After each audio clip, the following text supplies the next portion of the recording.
북한 국무위원장과 블라디미르 푸틴 러시아 대통령이 러시아 보스토치니 우주기지에서 정상회담을 열고 있습니다. 푸틴 대통령은 북한의 인공위성 개발을 도울 것이라고 말했고, 김 위원장은 러시아를 무조건 지지해왔다며 앞으로도 함께할 것이라고 화답했습니다. 김정은 위원장이 러시아를 방문 중인 가운데 북한이 이례적으로 도발에 나섰습니다.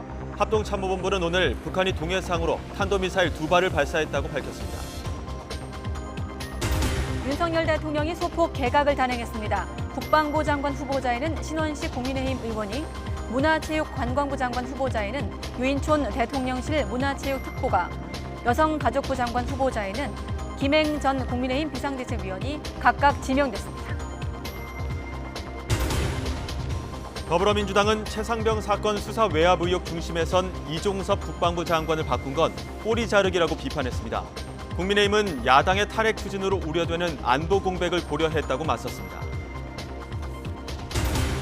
지난달 은행 가계대출이 약 7조 원 늘어 25개월 만에 가장 큰 폭의 오름폭을 보이며 가계대출 잔액 역대 최대치를 경신했습니다.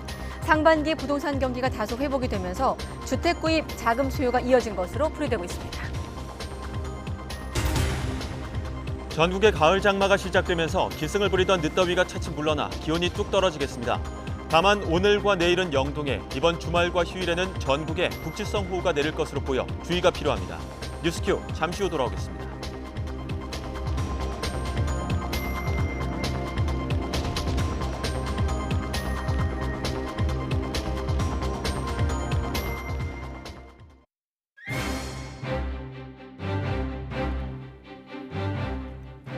네, 여러분 안녕하십니까? 가장 빠른 종합 뉴스 뉴스큐 시작합니다. 3박 4일을 달려서 김정은 위원장이 러시아 보스토치니 우주기지에 도착을 했고, 조금 전 북러 정상회담이 시작이 됐습니다. 4년 5개월 전 그때 정상회담 때보다 동북아 안보 지형에 던질 충격파가 커 보입니다. 임성재 기자가 속보를 추리고 있습니다. 잠시 뒤에 바로 확인하겠습니다. 골든타임은 지났지만 필사의 구조 작업이 한창인 모로코 강진 피해 현장. 모로코 YTN 리포터 연결해서 현지 상황 들어보겠습니다. 네, 그리고 신곡을 발표한 가수 남진 씨도 잠시 뒤에 만나보겠습니다. 수요일 뉴스큐 북러 정상회담 속보로 시작하겠습니다.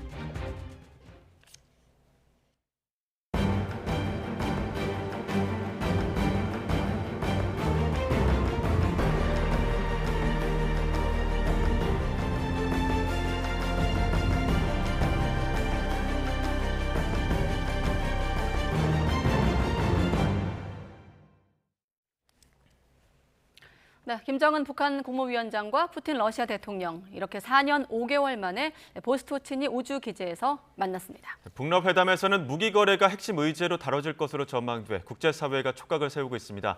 통일외교안보부 임성재 기자와 자세한 이야기 나눠보겠습니다. 어서 오십시오.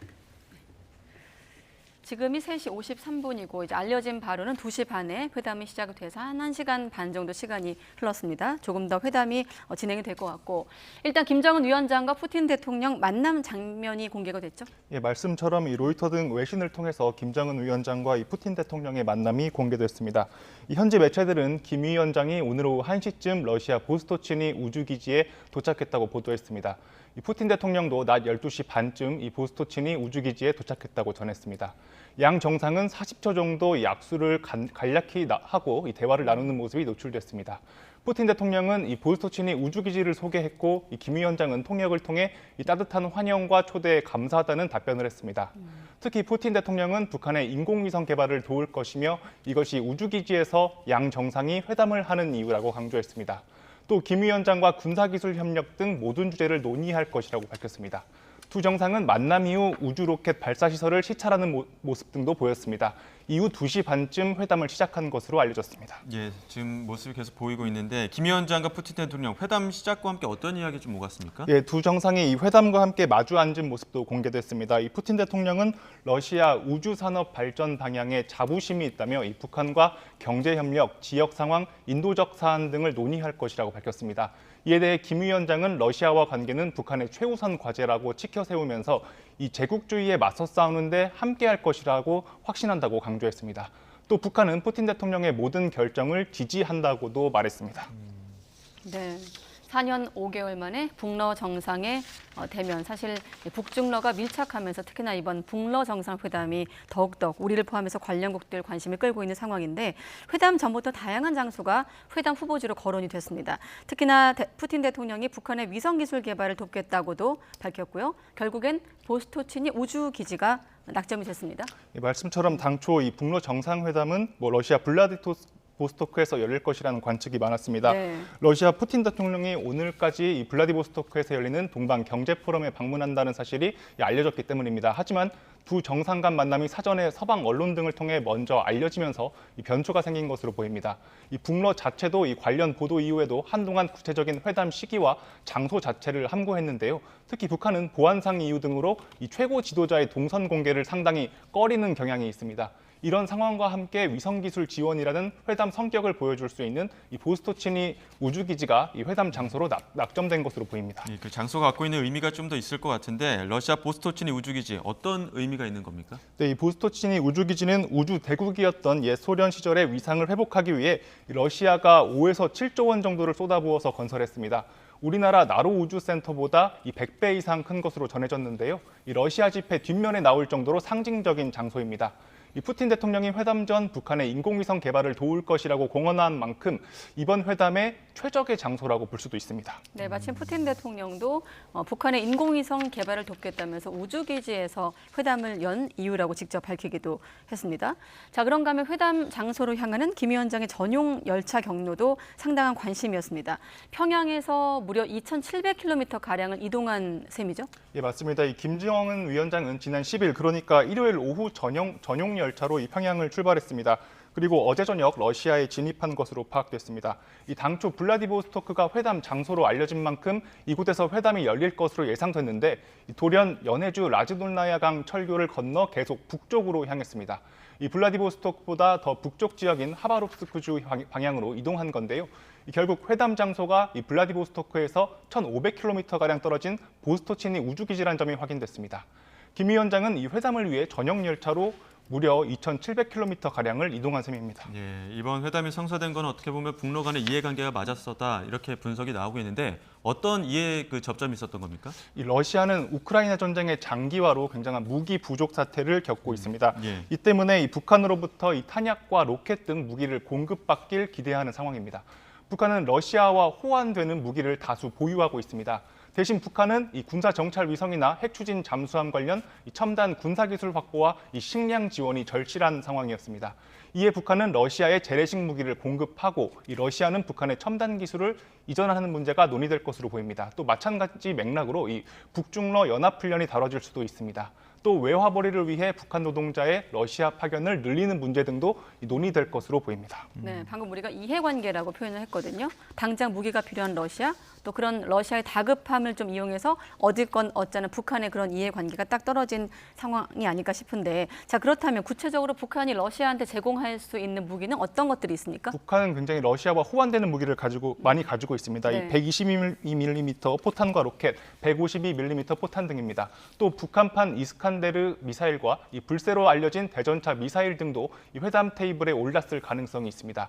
여기에 북한은 옛 소련 전차의 부품도 다수 보유한 것으로 알려졌습니다. 우리 군이 분석하기로는 북한은 전시에 최장 3개월 정도 전쟁을 지속할 수 있는 물자를 이미 확보하고 있습니다.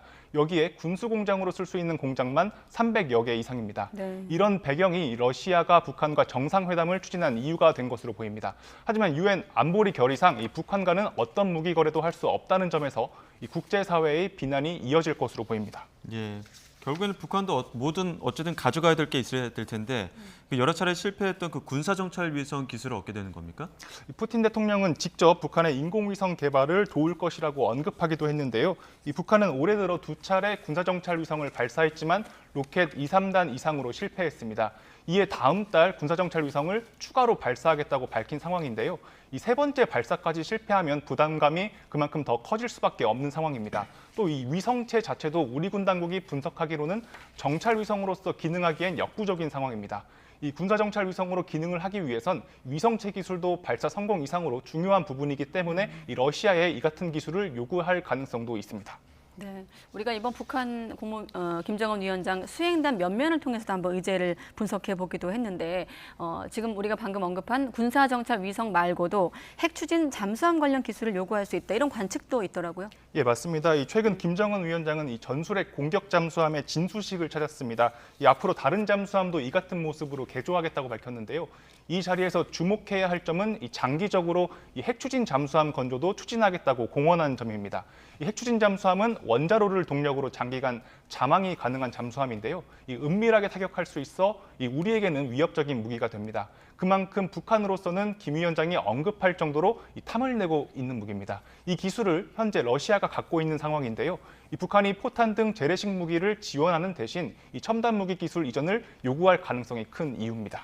예, 지금 김정은 북한 국무위원장 회담 이후에는 러시아 주요 군시설을 갈 수 있다 이런 관측들도 나오고 있더라고요. 예, 맞습니다. 김정은 위원장은 회담을 마친 뒤 하바롭스크주에 있는 산업 도시를 방문할 것으로 보입니다. 이곳에는 러시아 수호의 전투기 생산 공장이 있는 자리인데요. 또 러시아 현지 매체는 김 위원장이 다시 한번 세르게이 쇼이구 러시아 국방장관을 만날 것이라고 전했습니다. 16일쯤 추가 만남이 이루어질 것으로 보이는데 오늘 열린 정상회담 후속 조치 등이 논의될 것으로 보입니다. 네, 지금도 두 정상이 이제 악수를 나누는 장면이 화면으로 나가고 있는데 다시 만난 두 정상 4년 5개월 동안 동북아 지형이 안보 지형이 많이 변화한 상황에서 두 정상이 만나고 있습니다. 자, 이런 가운데 북한이 지금 김정은 위원장이 이를테면 해외에 있는 상황인데 탄도미사일 도발을 감행했습니다. 어떤 의미가 있는 걸까요? 예, 말씀처럼 김정은 위원장이 러시아를 방문한 날에 북한이 탄도미사일 도발을 감행했습니다.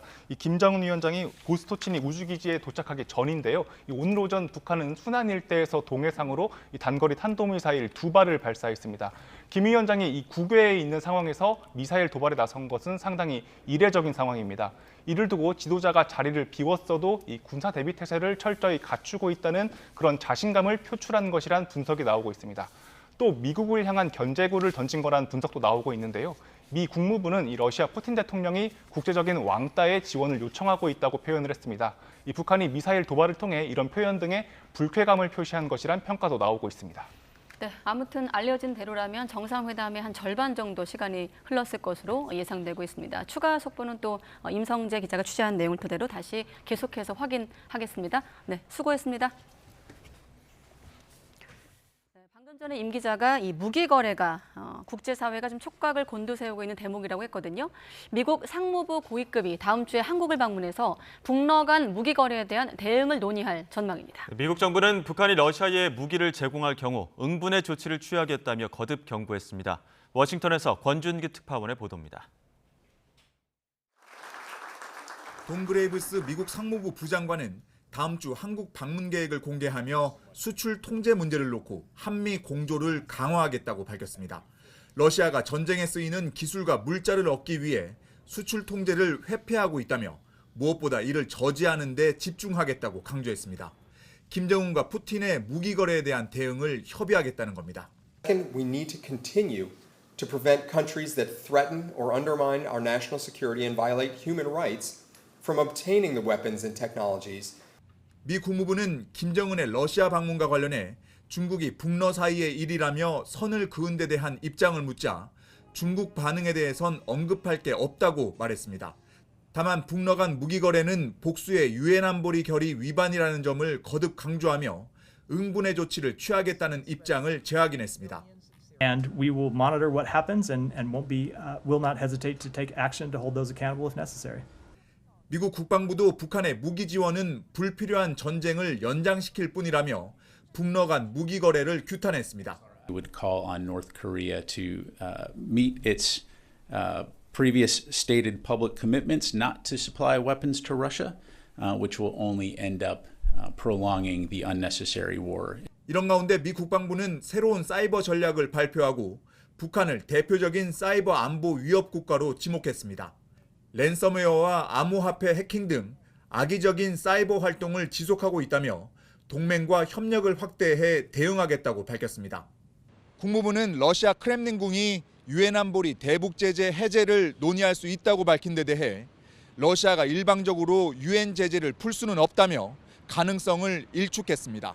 워싱턴에서 YTN 권준기입니다. 네, 그리고 개각이 있었습니다. 윤석열 대통령이 지난달 산업부 장관을 교체한 데 이어서 3주 만에 추가 개각을 단행했습니다.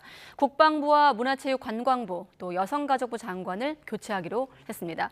특히 국방부 장관은 야당의 탄핵 추진으로 인한 공백을 막기 위해서 교체한 거란 설명인데 현 장관의 사표는 수리하지 않겠다고 밝혔습니다. 취재기자 연결하겠습니다. 박소정 기자.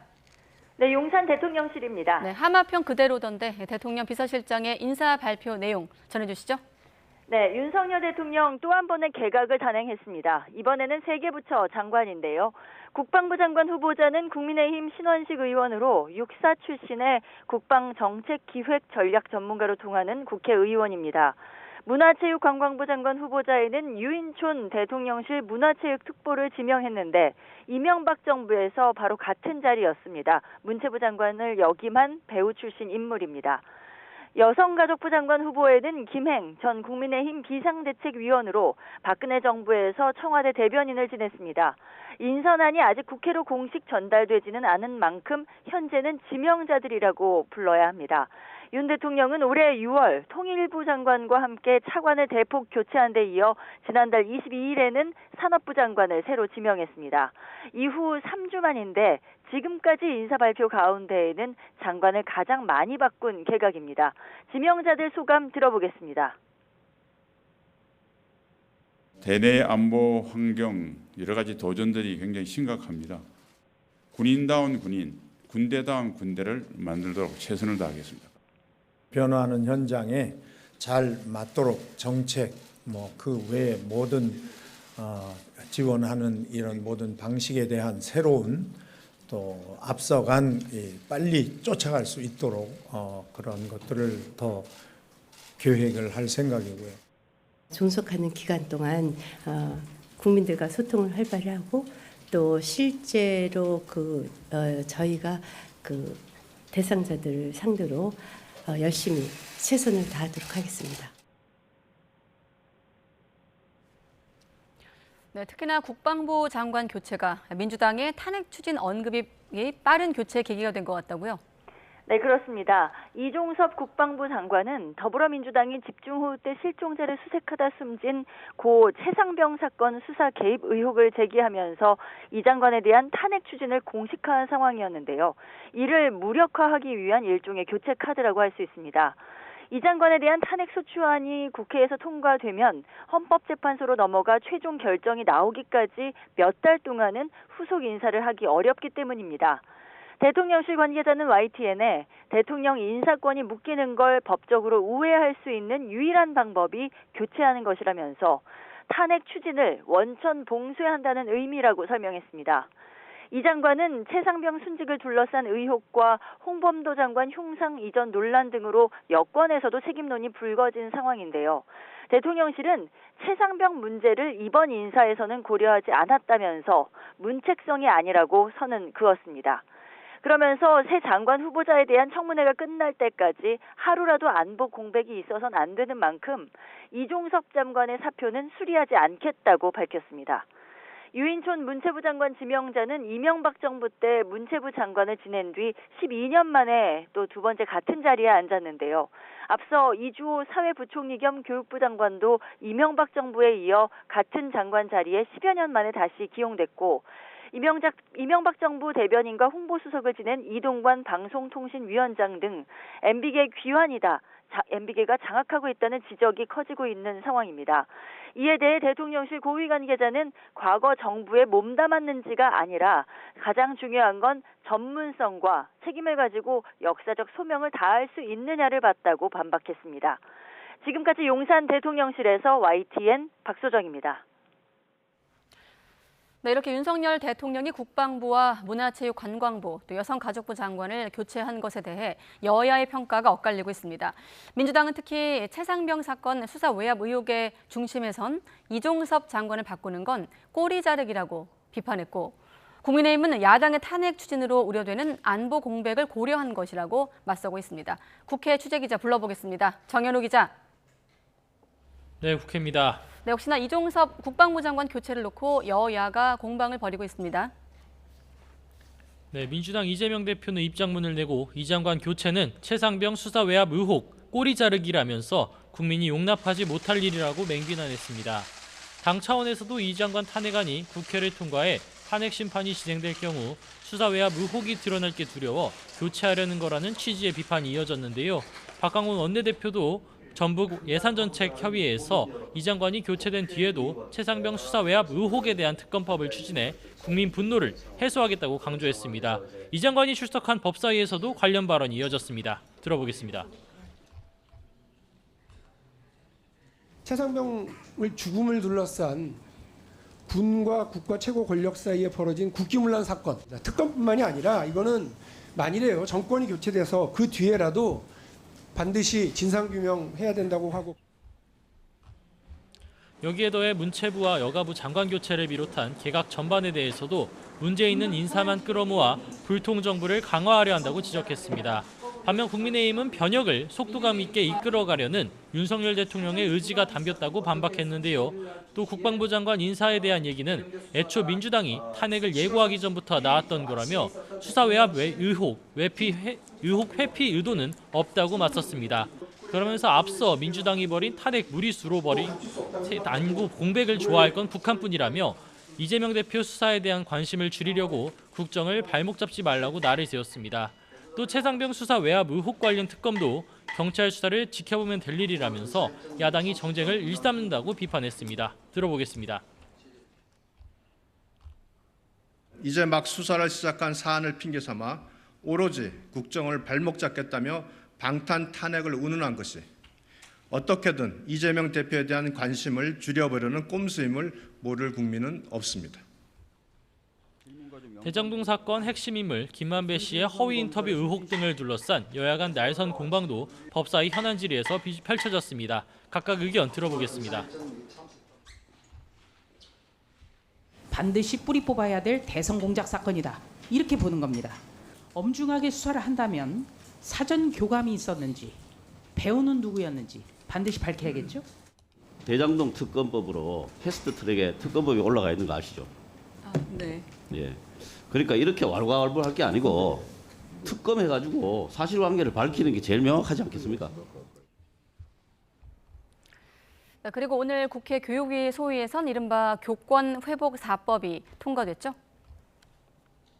네, 여야는 오늘 교육위 법안 심사 소위에서 교사의 정당한 교육 활동을 보호하는 취지의 교권 회복 4법을 통과시켰습니다. 여야 간 큰 이견을 보인 내용은 빼고 일단 합의된 비쟁점 사안부터 담았는데요.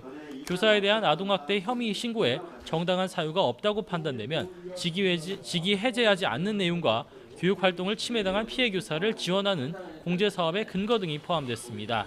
다만 교권 침해 사례를 생활 기록부에 기재하는 등 접점을 찾지 못한 문제에 대해서는 추가 논의를 이어가기로 했는데요. 야당에선 교권 침해 이력에 생기부 기재로 학교 내 소송이 늘어날 것이 우려된다며 반대했는데 여당에선 경각심을 위해 필요하다고 맞서고 있습니다. 회의 내용 한번 들어보겠습니다. 우리 아이들이 이 부분을 고쳐나갈 수 있는 기회를 주면서 생기부에 기재하면 저는 된다고 보거든요. 예, 그리고 개전의 정의 뚜렷하면 졸업 전에 삭제할 수 있죠. 그런 조항을 그대로 둘 수 있고요. 생기부 등록도 선생님들의 입장 차이가 다르다는 판단이 있습니다. 그래서 여당 의원님들의 철학, 소신이 있음에도 불구하고 이 문제는 오늘 합의에 다다르기는 힘들 것 같습니다. 여야는 일단 오늘 소위를 통과한 법안은 모레 교육위 전체회의로 넘긴 뒤 오는 21일 본회의에서 우선 처리할 것으로 보입니다. 지금까지 국회에서 전해드렸습니다. 지난달 은행 가계대출이 2년여 만에 가장 큰 폭으로 늘며 가계대출 잔액이 역대 최대치를 경신했습니다. 주택담보대출이 7조 원 증가하며 가계대출 규모를 키웠는데 결국 금융당국이 DSR 산정 시 만기를 최장 40년으로 제한하는 등의 대책을 내놨습니다. 취재기자 연결해 자세한 내용 알아보겠습니다. 나연수 기자. 네, 한국은행입니다. 2년여 만에 가장 큰 폭의 증가라고 하는데 정확히 얼마나 늘어난 겁니까?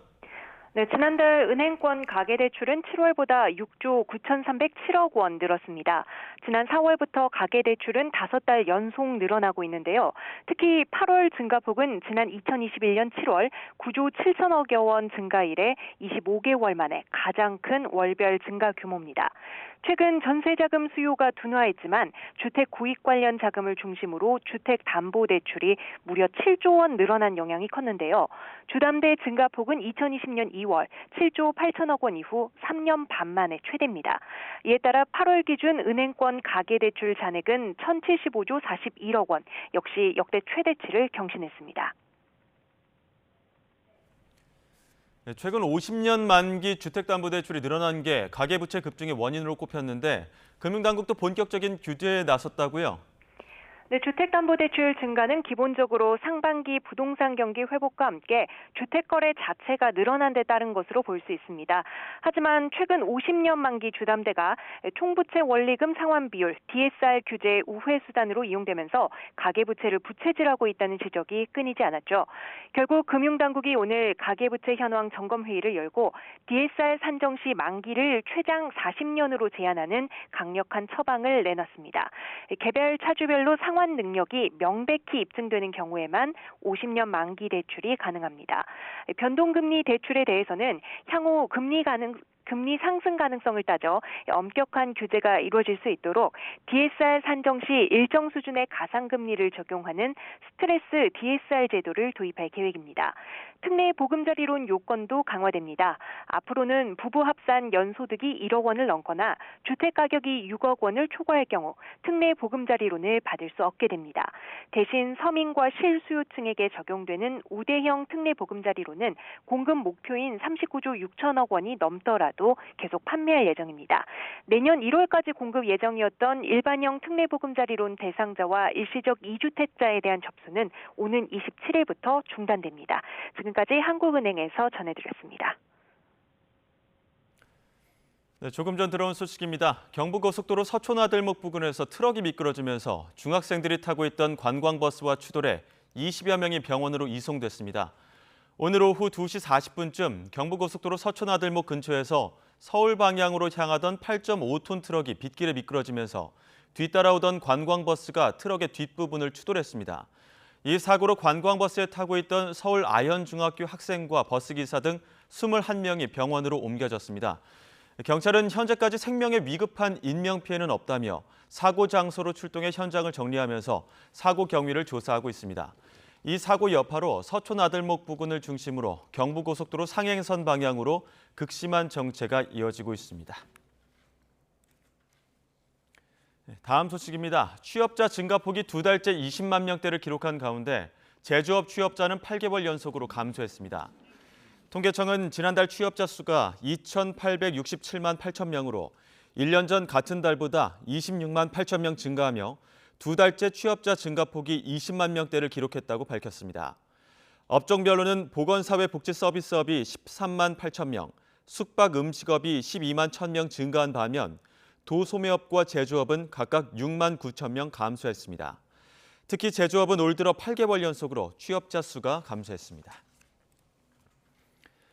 올해 추석 차례상을 마련할 때 채소값은 지난해보다 적게 드는 반면 사과와 햅쌀값은 더 든다는 조사 결과가 나왔습니다.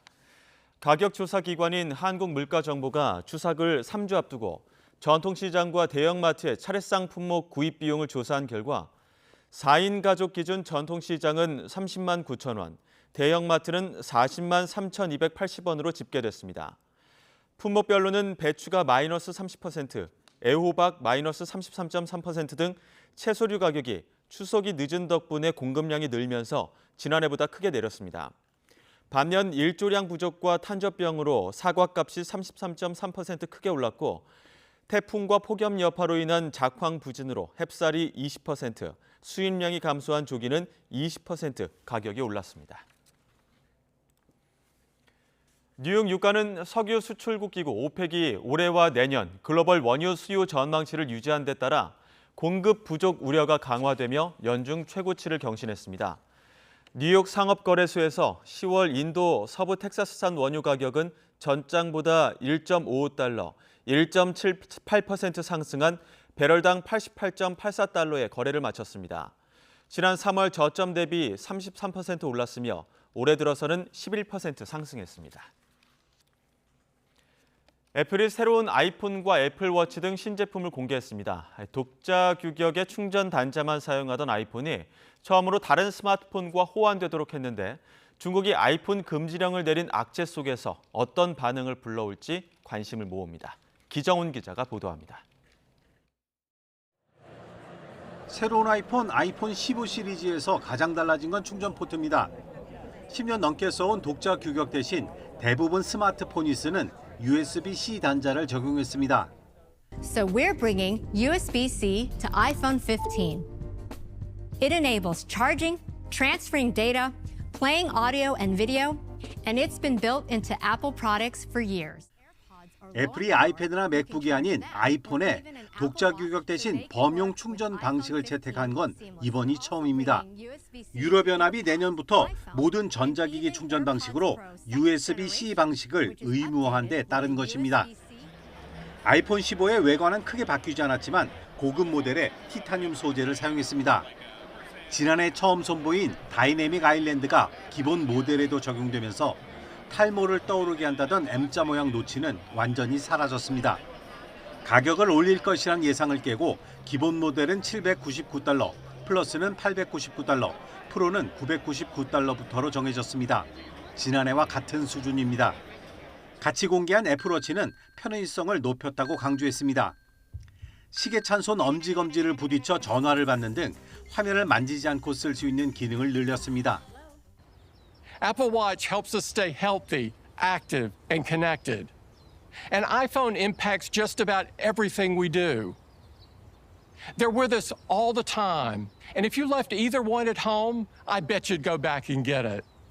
아이폰 시리즈는 미국과 영국, 중국 등 40여 개 나라에서 오는 15일부터 사전 주문을 받고 매장에서는 22일부터 판매합니다.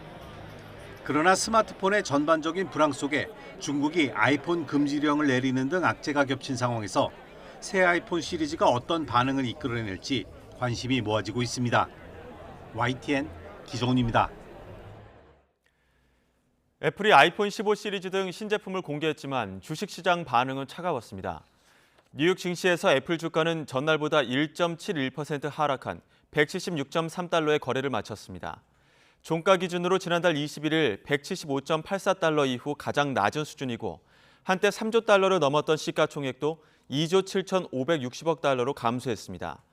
이는 중국 정부가 공무원의 아이폰 사용을 금지하고 중국 화웨이 신제품이 인기를 끄는 등 중국 시장의 변화 움직임이 애플의 수익성 전망에 영향을 준 것으로 보입니다.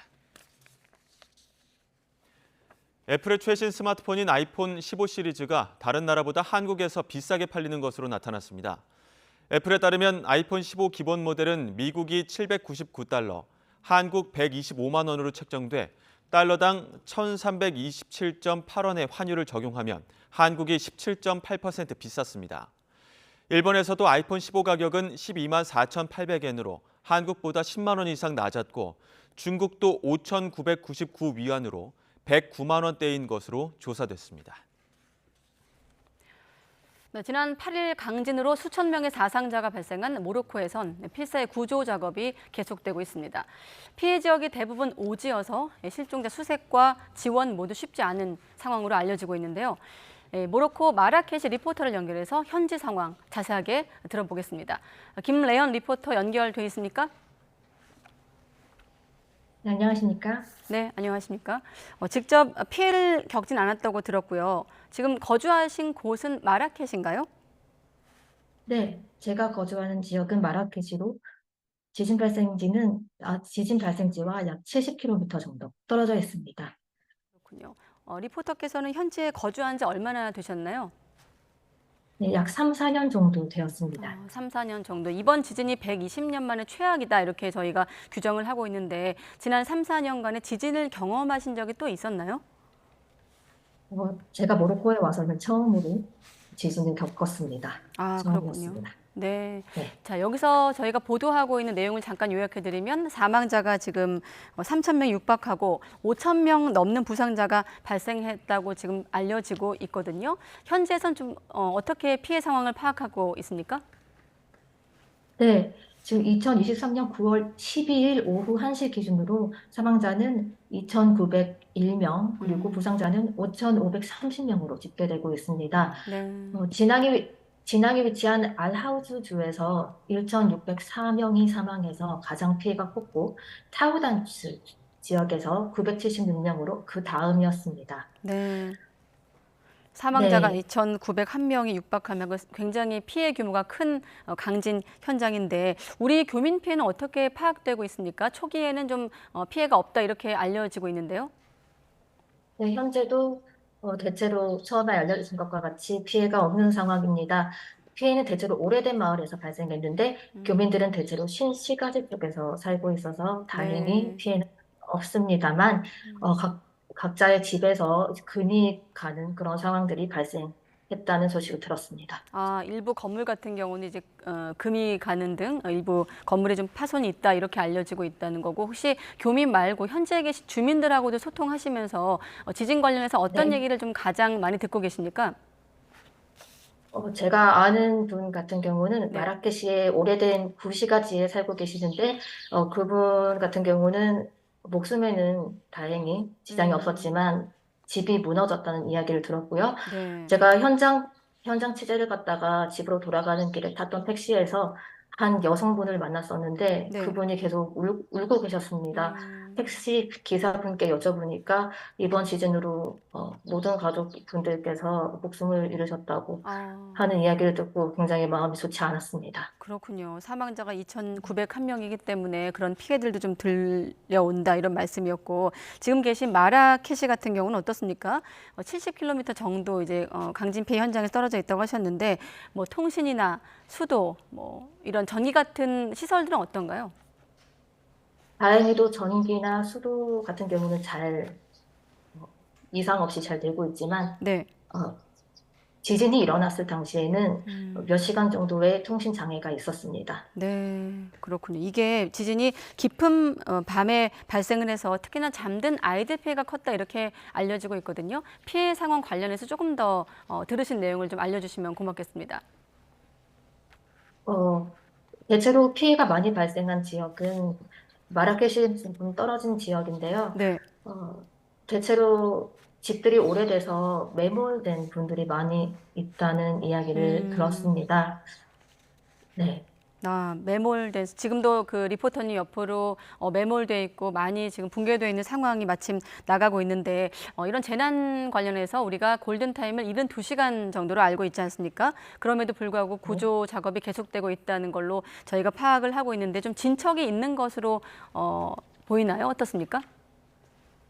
계속해서 구조는 진행되고 있습니다만 네. 지금 오래된 건물이었기 때문에 벽돌들이 흙으로 바뀌어서 에어포켓이 있을 가능성이 많이 줄어들었다는 이야기를 들었습니다. 그래도 다들 열심히 구조 작업을 하고 있는 것으로 알고 있습니다. 에어포켓이 좀 줄어들 만큼 골든타임은 지났지만 그래도 희망의 끈을 놓지 않고 구조를 벌이고 있다. 지금 보면 이런 재난 상황에서 가장 또 시급한 게 의료 환경 아니겠습니까? 치료라든지 네. 그 환자 수용을 위한 병원, 의료 시스템은 좀 제대로 작동을 하고 있나요? 의료 시스템은 계속 작동을 하고 있습니다. 다만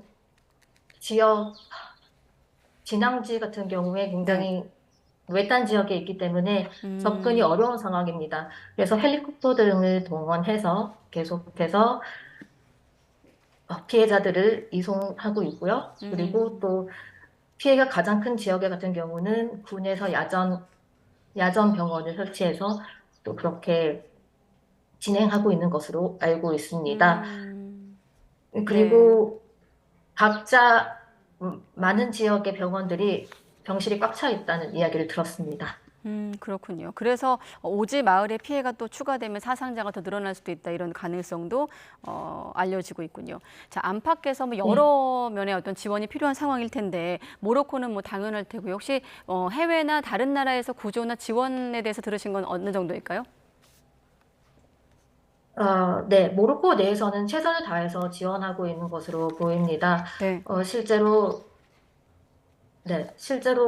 최선을 다해서 지원하고 있지만 해외 원조에 대해서는 아직까지는 소극적인 태도를 보이고 있는 것으로 보여집니다.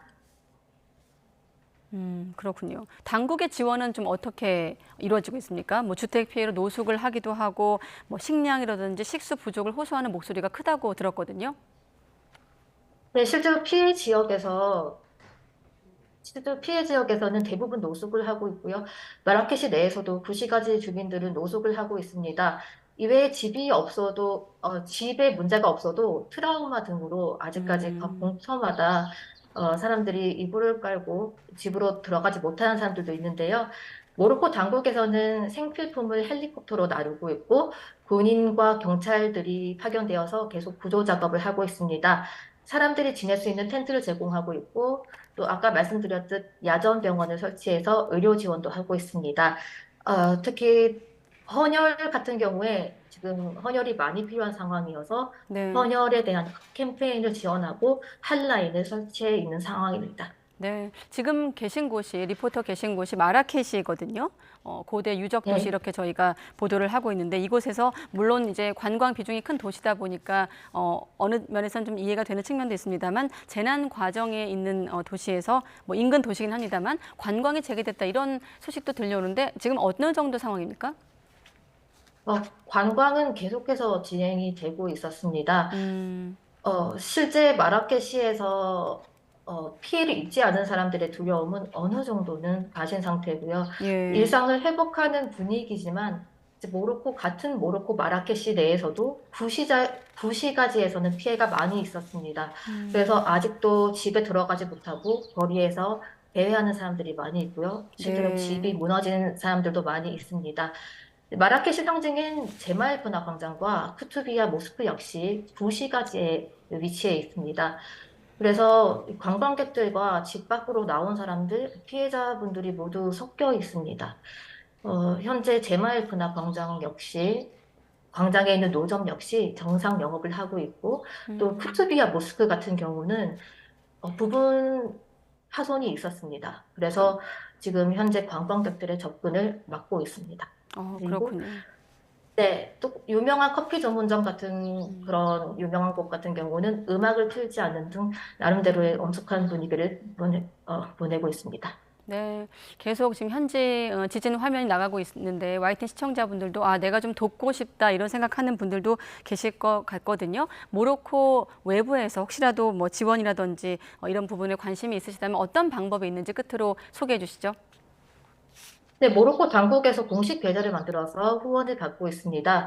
이외에도 모로코 국민들은 자체로 힘을 모아서 피해 지역에 필요한 생필품들을 지역에 보내고 있는데요. 대사관 관계자의 말에 따르면 모로코 공식 계좌가 있으나 한국에서 기부를 하고 싶으신 분들은 주 모로코 대한민국 대사관을 통해서도 해당 계좌를 확인할 수 있으시고 좀 상대적으로 쉽게 지원을 하실 수 있을 것으로 사료된다고 전했습니다. 네, 전문가들 얘기 들어보니까 앞으로 몇 개월 동안 여진 가능성이 있다고 하더군요. 리포터님도 안전에 유의하시고 오늘 연결해 주셔서 감사합니다. 감사합니다. 네, 서울 경부고속도로 반포나들목 부근에서 수련회에 다녀온 중학생을 태운 관광버스와 트럭이 추돌했습니다. 앞서 속보로도 전해드렸는데요. 위독한 사람은 없지만 학생들을 포함해 21명이 병원에 옮겨졌고 지금도 사고 수습이 계속되면서 정체가 심한 상황입니다. 취재기자 연결해 자세히 알아보겠습니다. 강민경 기자. 네, 사회부입니다. 네, 사고 소식 자세히 전해주시죠. 네, 사고가 난 곳은 경부고속도로 상행선 서초나들목에서 반포나들목 사이 1km 지점입니다. 오늘 오후 2시 40분쯤 고속도로 1차로를 지나던 8.5톤 트럭이 빗길에 미끄러지면서 왼쪽에 있는 관광버스와 부딪혔습니다. 관광버스가 트럭의 뒷범퍼 부분을 추돌한 건데요. 이 버스에는 수학여행을 마치고 돌아오던 서울 아현중학교 학생들이 타고 있었습니다. 학생들을 태운 버스는 모두 5대였는데 트럭과 부딪힌 건 이 중 한 대입니다. 이 사고로 버스 운전기사 1명과 아현중학교 학생 19명, 인솔교사 1명을 포함해 모두 21명이 다쳐서 인근 병원으로 옮겨졌는데요. 생명이 위독한 사람은 없는 것으로 알려졌습니다. 다만 사고를 수습하느라 지금 현재까지도 경찰이 경부고속도로 상행선 일부 구간을 통제하고 있는데요. 오후 4시 반 기준으로 경부고속도로 상행선 반포나들목 근처 약 2km 구간이 막히고 있습니다. 이 퇴근 시간을 앞두고 있어서 극심한 경체는 한동안 이어질 것으로 보입니다. 다시 한번 전해드리겠습니다. 사고가 난 곳은 경부고속도로 상행선 서초 나들목에서 반포 나들목 사이 1km 지점입니다. 오늘 오후 2시 40분쯤 고속도로 1차로를 지나던 8.5톤 트럭이 빗길에 미끄러지며 왼쪽에 있는 관광버스와 부딪혔습니다. 이 관광버스가 트럭의 뒷범퍼 부분을 추돌한 건데요. 이 버스에는 수학여행을 마치고 돌아오던 서울 아현중학교 학생들이 타고 있었습니다. 학생들을 태운 버스는 모두 5대였는데 트럭과 부딪힌 건 이 중 한 대입니다. 이 사고로 버스 운전기사와 아현중학교 학생, 인솔교사 1명을 포함해 모두 21명이 다쳐서 인근 병원으로 옮겨졌는데요. 생명이 위독한 사람은 없는 것으로 알려졌습니다. 다만 사고를 수습하느라 현재까지도 경찰이 경부고속도로 일부 구간을 통제하고 있는데요. 오후 4시 반 기준으로 경부고속도로 상행선 반포나들목 근처 약 2km 구간이 막히고 있습니다. 퇴근 시간을 앞두고 있어서 극심한 경체는 한동안 이어질 것으로 보이는데요. 이 자세한 통제 구간을 포함한 나머지 내용은 잠시 후 소식이 들어오는 대로 다시 한번 전해드리겠습니다. 지금까지 사회부에서 전해드렸습니다. 신당역 스토킹 살인 사건이 발생한 지 1년이 지났지만 여전히 스토킹 범죄로 많은 피해자가 공포에 떨고 있습니다.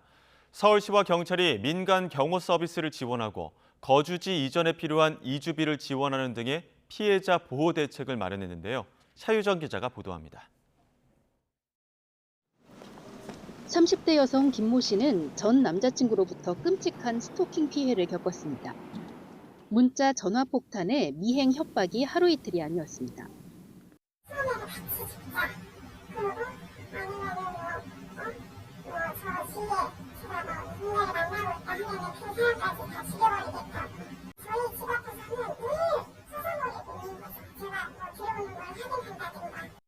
신당역 스토킹 살인 사건 이후 1년이 지났지만 스토킹 범죄는 끊이질 않고 있습니다. 경찰에 입건된 스토킹 범죄가 올해에만 벌써 7,000건이 넘었습니다. 가장 중요한 건 추가 범죄를 막기 위해 가해자와 분리해 피해자를 보호하는 겁니다. 이를 위해 서울시와 경찰이 공조해 전담 조직을 만들었습니다. 경찰에 신고가 접수되면 피해자가 원할 경우 서울시에 기본 정보가 공유돼 안전 강화, 심리 지원 등이 이루어집니다. 고위험 스토킹 범죄 피해자에 대해선 민간 경호 서비스도 지원합니다. 하루 10시간씩 일주일 동안 지원받을 수 있고 필요하면 기간을 늘릴 수도 있습니다. 피해자가 피신할 수 있는 쉼터도 확대하고 필요할 경우 이사비도 지원합니다. 전문가들은 스토킹 피해자에 대한 회복 지원이 더욱 지속적으로 이루어져야 한다고 강조합니다. 자신의 삶터에서 일상을 회복하는 게 중요하기 때문에 꼭 경찰의 도움뿐만 아니라 그 일상에서 뭐 출퇴근이라든지 또 일상을 영위할 수 있도록 그런 안심 동행 서비스와 같은 이와 함께 현행법상 피해자가 접근 금지 등의 보호 조치를 받기까지 시간이 걸리는 경우가 있는데 즉각적으로 보호받을 수 있도록 하고 분리 조치 시 분리하는 거리를 늘리는 등의 피해자 보호의 실효성을 강화하는 입법이 이루어져야 한다는 지적도 나옵니다. YTN 차유정입니다. 신림동 흉기 난동범 조선이 피해망상 탓에 범행을 저질렀다고 주장했는데 검찰은 분당 흉기 난동범 최원종 사건 이후 진술이 바뀌었다고 반박하며 법정에서 맞섰습니다. 오늘 조선의 두 번째 공판기일이 열렸는데 조 씨 측 변호사는 조 씨가 누군가 자신을 죽이려고 찾아오는 것 같다는 피해망상을 겪은 뒤 살인 고의 없이 범행을 저지른 거라고 주장했습니다. 반면 검찰은 조선이 꾸준히 또래 남성에 대한 열등감 때문에 범행을 저질렀다고 진술했고 범행 당시 영상만 봐도 조 씨가 젊은 남성 4명을 공격하는 동안 바로 옆을 지나가던 여성이나 남성 노인은 공격하지 않았다고 반박했습니다. 또 스토킹 조직 감시를 받아 범행했다고 진술한 최원종이 흉기 난동 사건을 일으킨 직후인 8월 6일부터 조 씨가 진술을 바꾸기 시작했다고 강조했습니다. 경북 안동에 있는 초등학교에서 공격 성향을 보이는 학생을 제지하던 교사가 폭행당하고 실신한 사건이 일어나 경찰과 교육청이 진상조사에 나섰습니다. 경북경찰청은 담임을 맡은 반 학생의 이상 행동을 제지하다가 실신한 30대 교사 A씨에 대해 신변 보호와 상담 등을 지원하고 있습니다. A씨는 지난 7일 초등학생 B군의 폭력적인 행동을 제지하다가 여러 차례 맞거나 꼬집히는 등 폭행당하고 현장에서 실신한 것으로 파악됐습니다. 특히 A씨가 병원에 입원한 뒤에도 해당 학교에서는 교권보호위원회나 선도위원회가 열리지 않은 것으로 확인됐습니다. 대전에서 숨진 교사가 악성 민원과 아동학대 고소 말고도 학교폭력 신고를 당해 학교폭력대책자치위원회가 열렸던 것으로 확인됐습니다.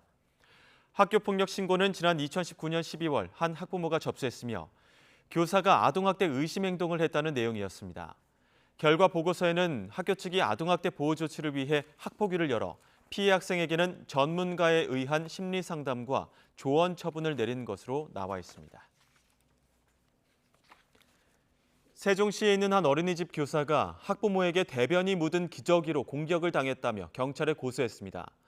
어린이집 교사 가족은 YTN과의 통화에서 지난 10일 자녀 목에 생긴 상처 문제로 항의하던 학부모를 만나기 위해 찾아갔다가 대변이 묻은 기저귀로 얼굴을 맞아 얼굴과 몸이 대변 범벅이 됐다고 주장했습니다.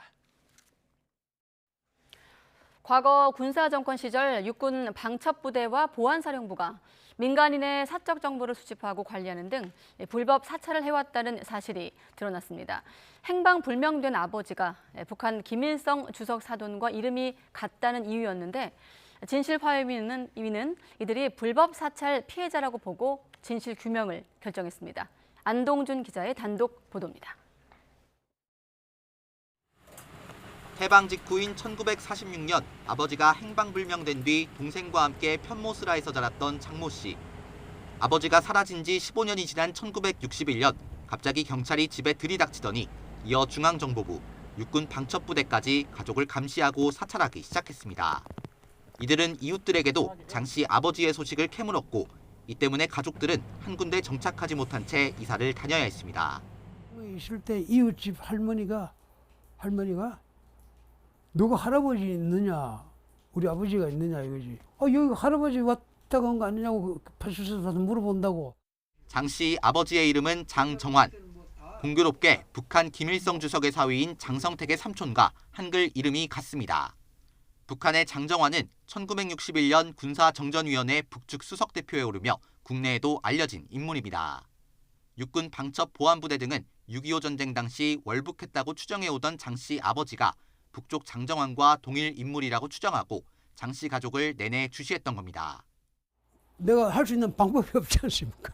내가 그냥 욕을 할 수도 없는 기고 뭐 어떻게 방법이 없지. 그냥 묵묵히 그냥 체념하고 사는 거죠 뭐. 군 정보기관이 불법 사찰한 이유가 궁금했던 장 씨는 50년이 훌쩍 지난 재작년에야 진실화해위원회에 진실규명을 신청했습니다. 조사에 나선 진실화해위는 육군 방첩부대와 육군 보안사령부가 지난 1962년부터 1975년까지 헌법과 법령을 위반해 민간인인 장 씨 가족을 사찰했다는 사실을 확인했습니다. 장 씨 아버지와 북한의 장정환이 생년월일과 출생지, 성명의 한자 표기도 달라 단순 동명이인일 가능성이 크다는 걸 알면서도 피해자들을 감시하고 사찰해왔다는 겁니다. 황당한 이유로 수십 년 동안 국가기관의 감시 속에 살아야 했던 장 씨. 끝내 진실을 듣지 못하고 떠난 어머니와 동생 생각에 후련함보단 아쉬움이 가득합니다. YTN 안동준입니다. 네, 이런 제보가 들어오기도 했습니다. 예비군 훈련 안내 전화를 받았는데 동대장이 대뜸 이름을 부르며 반말을 했다는 겁니다. 사과를 요구했더니 아버지 뻘인데 뭐가 문제냐며 되레 적반하장으로 나왔다고 하는데요. 취재가 시작되자 뒤늦게 사과하고 재발 방지를 약속했습니다. 제보는 Y, 김근우 기자가 취재했습니다. 4년 전 군복무를 마친 A씨. 최근 훈련을 안내하겠다며 경북 포항의 예비군 동대에서 온 전화를 받고 당황스러운 심정을 감출 수 없었습니다. 얼굴 한 번 본 적 없는 동대장이 대뜸 이름을 부르며 반말을 했기 때문입니다. 제 실명을 바로 이렇게 불렀고요. 그러면서 저는 아는 사람인가 해서 누구시냐고 얘기를 했는데 예비군 동대장이다. 정중하게 항의해봤지만 돌아온 대답은 더 황당했습니다. 그럼 닌 누구 아버지한테도 존칭 듣기를 원하나? 되게 뻔뻔하고 약간 모욕적이고 조금 사람을 되게 어이없게 만드는 그런 말을 하더라고요. 격앙된 A씨가 사과를 요구하자 동대장은 오히려 적반하장으로 나왔습니다. 내 아들도 지금 미군하고 나이가 더 많은 애가 둘이나 있다. 그게 무슨 상관인데요? 그게 제가 알아야 돼요, 그런 거를? 내가 니들 말을 높여주는 걸 네가 원하나? A씨는 국방부와 국민신문고에 민원을 제기해 답변을 기다리고 있습니다. 그렇죠. 2년간 뭐 사실 누구나 다 고생하잖아요. 민간인을 상대로 너무 좀 만만하게 생각하고 좀 쉽게 생각하는 것 같아서 앞으로 절대 이런 일은 없어야 된다고 생각해서. 퇴직이 1년 남았다는 동대장 B씨는 아들뻘인 예비군들에게 반말로 친밀하게 대한 것이 문제가 될 줄 몰랐다고 해명했습니다. 그러면서 취재진이 있는 자리에서 A씨에게 전화로 사과하고 재발 방지를 약속했습니다. 뭐 서로 그 전에 보고 했으면 이해할 텐데 우리 주님께서 그걸 좀 받아들여서 들었으니까 동생이 사과를 합니다. 죄송합니다. 해병대 사령부는 민원인을 존중하며 응대하는 것은 당연한 상식이라며 사실 확인을 거쳐 절차와 규정에 맞게 처리하겠다고 밝혔습니다. YTN 김근우입니다. 서울 용산구의 한 아파트에서 현직 경찰관이 집단 마약 투약이 의심되는 모임에 참석을 했다가 추락사한 가운데 애초 모임의 목적이 생일 파티였던 것으로 나타났습니다. 서울 용산경찰서는 모임이 그제 구속된 장소 제공자 45살 정모 씨와 대기업 직원인 31살 이모 씨의 생일 파티였다는 진술을 참석자들에게서 확보했습니다. 경찰은 또 구속영장이 기각된 헬스 트레이너 31살 김모 씨와 이 씨가 파티에 초대할 지인 명단을 작성하는 역할을 맡은 것으로 파악했습니다. 경찰은 이 씨가 모임 2주 전인 지난달 12일 이태원 클럽 화장실에서 엑스터시와 케타민을 구매한 정황을 확인하고 집단 마약 투약을 사전에 계획했는지 조사를 벌이고 있습니다. 어제 오전 9시 20분쯤 경남 양산시 유산동에 있는 야산에서 작업하던 굴착기가 수십 미터 아래로 이렇게 추락했습니다. 이 사고로 굴착기 기사 60대 남성이 정강이가 부러지는 중상을 입어 병원으로 이송됐습니다. 경찰은 해발 70m가량의 산업단지 조성 공사장에서 성토 작업 중이던 굴착기가 산비탈 아래로 떨어진 것으로 보고 있습니다. 부산 본부세관은 수입이 허가되지 않은 불법 마취크림과 문신 바늘 등 문신용품을 밀수입해 판 혐의로 A씨 등 8명을 붙잡아 검찰로 넘겼습니다. 세관 조사 결과 A씨 등은 밀수한 마취크림 등이 시각처 허가와 미국 FDA 승인을 받은 것처럼 속였고 수입 가격보다 7배 정도 비싼 값에 판 것으로 나타났습니다. 세관이 식품의약품안전평가원에 해당 마취크림 분석을 의뢰한 결과 마취 성분 함량이 정상 허가 제품보다 50%가량 많았고 아주 적은 양으로도 피부 변색과 부종, 구토 등 중추신경계에 치명적 부작용을 유발할 수 있는 테트라카인 성분도 있는 것으로 파악됐습니다.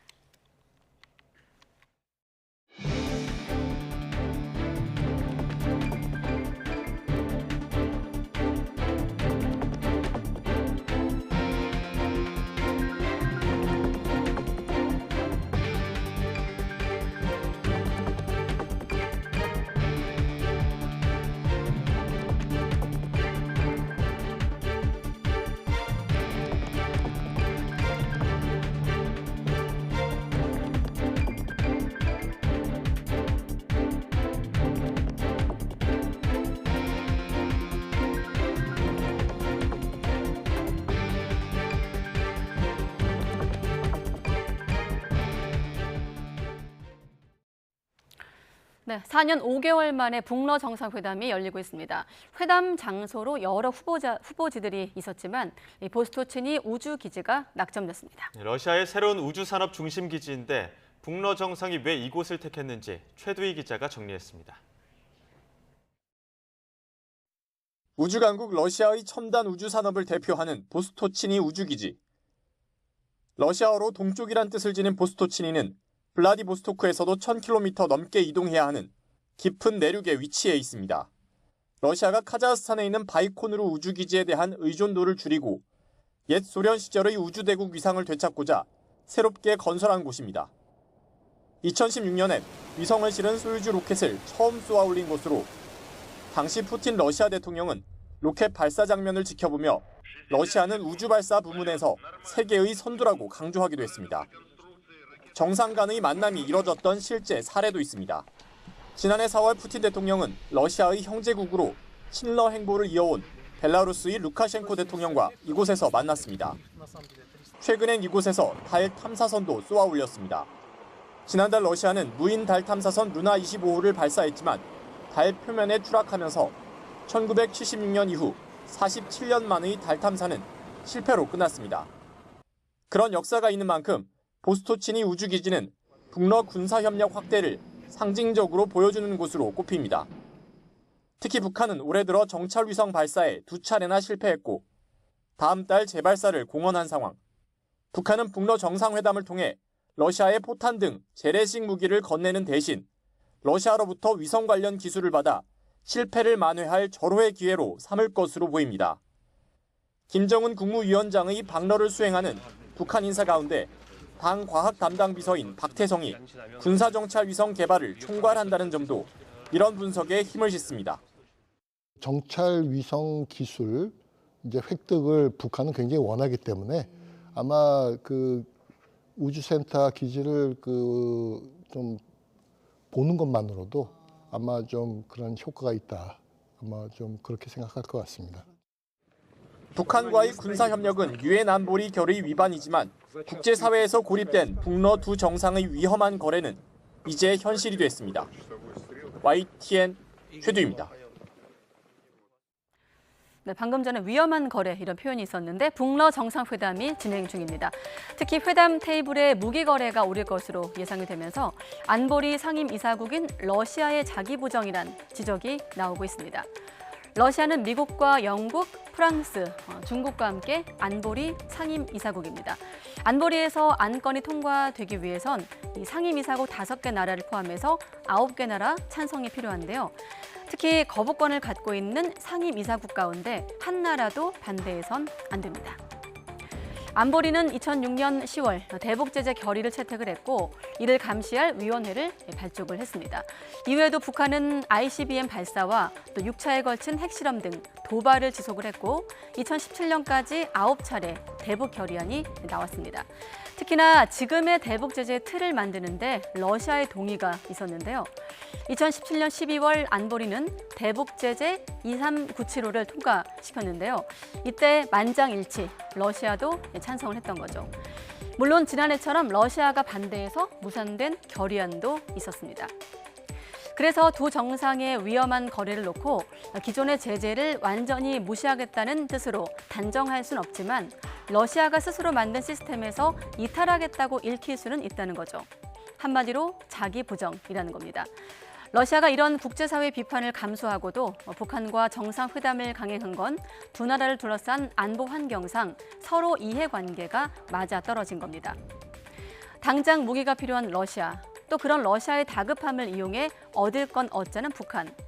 이 세계에서 가장 고립된 두 정상의 위험한 거래는 동북아의 안보를 뒤흔들 수 있다고 외교가에선 분석들을 하고 있습니다. 우리 정부도 이 북러 간의 선을 넘는 협력에 경고를 하고 나섰습니다. 러시아라는 나라가 사실은 비확산 체제를 만들었던 미국과 함께 현대 국제사회의 비확산 체제를 만들었던 장본인 중에 하나고 안보리 상임이사국 중에 하나이기 때문에 책임감 있는 행동을 보여줘야 된다고 생각을 하고 또 이런 러북 간의 어떤 만남이나 교류 같은 것도 그런 안보리 결의의 취지와 또 한반도의 평화 안정 이런 데 기여하는 방향으로 전개되어야 된다. 네, 이런 분위기 속에서 북러 정상회담을 앞두고 열린 유엔 안보리에서도 역시나 북러 사이 무기 거래를 놓고 설전이 오갔습니다. 서방 국가들과 언론 등은 김정은은 최악의 파트너, 또 러시아가 고립을 각오하고 불량배에게 접근했다면서 우려의 목소리를 내고 있습니다. 이어서 이종수 기자입니다. 김정은 위원장과 푸틴 대통령의 북러 정상회담에 대한 유럽 국가들 반응과 서방 언론 보도는 우려와 비판 일색입니다. 이탈리아 부총리 겸 외무장관은 김정은 위원장을 최악의 파트너로 부르며 푸틴 대통령이 실수를 저지르고 있다고 지적했습니다. 프랑스 외교부는 러시아가 북한에 의지할 수밖에 없을 정도로 고립돼 있다고 평가했습니다.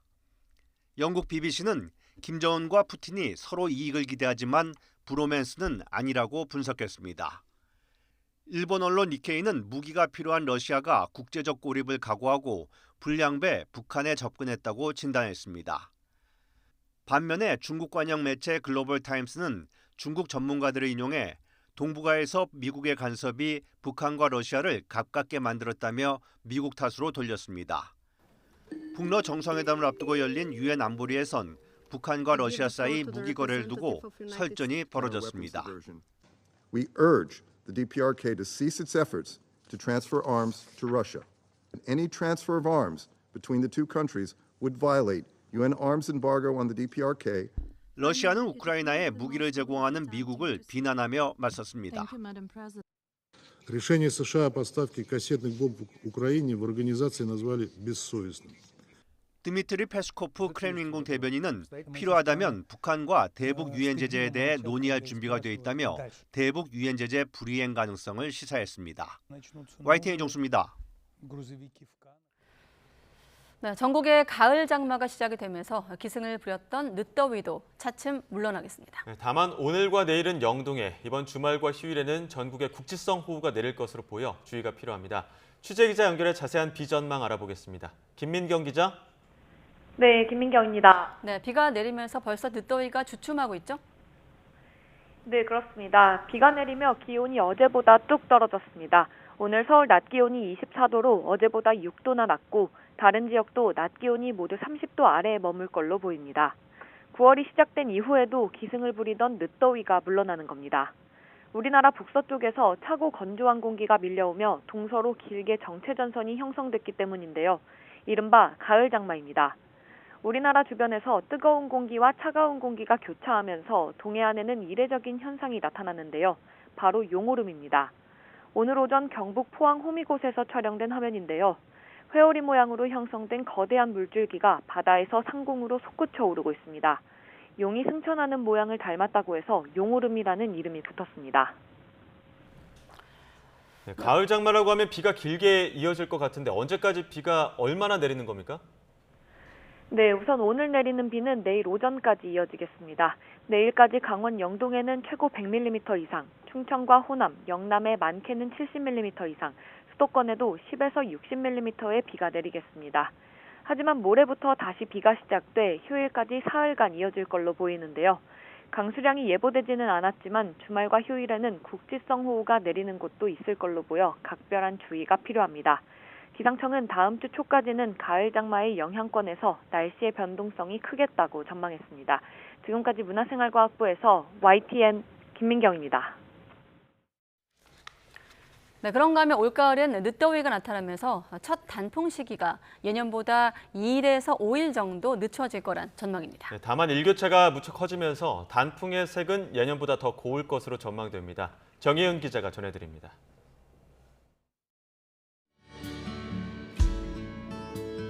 선선한 바람이 부는 가을이 되면 나무는 서서히 붉은색으로 옷을 갈아입습니다. 1년 중 산이 가장 화려해지는 시기, 가을 단풍이 시작되는 겁니다. 하지만 올해 단풍은 예년보다 조금 늦게 찾아올 것으로 보입니다. 가을 더위로 산의 20%가 물드는 첫 단풍 시기가 예년보다 2일에서 5일가량 늦어질 것으로 전망되기 때문입니다. 단풍의 시작 시기는 9월과 10월 기온에 좌우되는데 보통 기온이 낮을수록 빨라집니다. 올해는 늦더위가 길게 이어지면서 단풍의 시작 시기도 예년보다 다소 늦춰질 것으로 전망합니다. 전국에서 가장 먼저 단풍을 볼 수 있는 곳은 강원도 설악산입니다. 예년보다 이틀 늦은 이달 29일 첫 단풍이 들겠습니다. 이어 북한산은 10월 18일, 팔공산 10월 20일, 지리산 10월 15일, 내장산 10월 20일, 한라산은 10월 17일에 단풍이 들 것으로 보입니다. 단풍 절정기는 산의 80%가 단풍이 들었을 때로 첫 단풍 이후 약 2주 정도 뒤에 나타납니다. 올해 설악산은 10월 20일, 북한산 10월 29일, 아기 단풍으로 유명한 내장산은 11월 4일쯤 예년보다 1일에서 4일 늦게 단풍이 절정을 이루겠습니다. 다만 올해는 일교차가 크게 날 것으로 보여 유난히 짙고 고운 단풍을 감상할 수 있을 전망입니다. YTN 정혜윤입니다. 네, 자연의 청소부로 불리는 솥동구리. 옛날엔 우리나라 전역에서 쉽게 찾아볼 수가 있었습니다. 급격한 환경 변화 때문에 자취를 감췄었는데 몽골에서 들여와 증식에 성공한 뒤 이번에 국내 복원을 위해 방사됐습니다. 김평정 기자가 보도합니다. 보슬비가 내리는 풀밭 위로 작은 상자에 든 모래를 쏟아붓습니다. 모래 속에 숨어있는 솥동구리를 자연에 풀어주는 것입니다.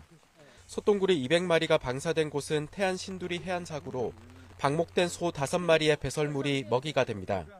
이곳은 소들이 자연적으로 자란 풀을 뜯어먹을 수 있는 넓은 목초지가 형성돼 있습니다. 그래서 솥동구리의 방사 장소로 선정됐습니다. 신두리에서 살아갈 솥동구리의 원래 고향은 몽골입니다. 몽골 솥동구리는 우리나라 토종 솥동구리와 유전적으로 같은 종입니다. 몽골에서 3차례에 걸쳐 830마리가 들어왔고 우리나라 기후와 토양에 적응하는 과정을 거쳐 1,300여 마리까지 늘었습니다. 방사된 솥동구리가 우리 생태계에 잘 정착할지는 다음 달쯤 들어가는 겨울잠을 거쳐 내년 봄에 얼마나 깨어날지를 봐야 알 수 있습니다. 10월 정도 되면 땅속에 한 30cm에서 50cm 사이에 들어가서 동면을 하게 되는데요. 보통 90% 이상 생존하면 괜찮다고 보고.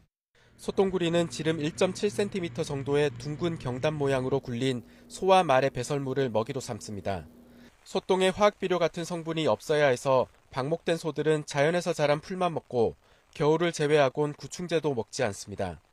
신두리 해안사구의 솥동구리 서식지가 성공적으로 복원되면 제주와 신안 등 다른 지역에도 복원이 추진될 예정입니다. YTN 김평정입니다.